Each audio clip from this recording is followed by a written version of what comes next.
In today's video, I'm going to teach you how to remove an accountant from your QuickBooks Online company. Before we begin, make sure you're signed in to QuickBooks Online with a role that can manage users, such as the primary admin or a company admin. Removing an accountant is a permission-sensitive action, so if you don't see the option later on, you may need to have the primary admin complete it. Start by opening the Manage Users page. Look to the top right corner of your QuickBooks Online screen and click the gear icon.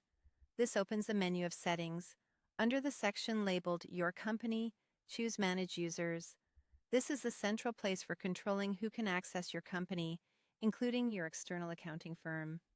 Once the Manage Users page loads, switch to the Accounting Firms tab. This tab is specifically for firms that have been invited to your company, and it's separate from standard users like employees or bookkeepers you manage internally. Take a moment to confirm you're looking at the correct firm, especially if more than one has access.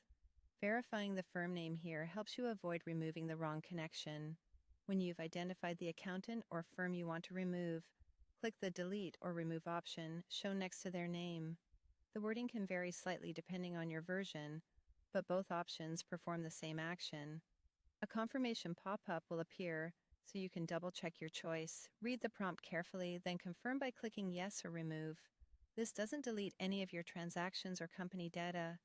It simply revokes the firm's ability to access your file. After you confirm, you should see that the accountant no longer appears in the Accounting Firms tab. That's your visual verification that the removal succeeded. If the list doesn't update right away, refresh your browser to prompt a new view. As soon as they're removed, the firm loses access immediately, and your company will no longer appear in their client list. They won't be able to sign in again unless you re-invite them later. A few quick tips to wrap up. If the remove option is grayed out, you likely don't have the required permissions. Ask the primary admin to complete the removal. If the firm handled specific tasks, like closing the books or recurring workflows, make sure you have a plan to manage those going forward. And if you ever need to confirm the timing of changes, you can review the audit log to see when access was modified. That's all it takes to remove an accountant from QuickBooks Online quickly and confidently.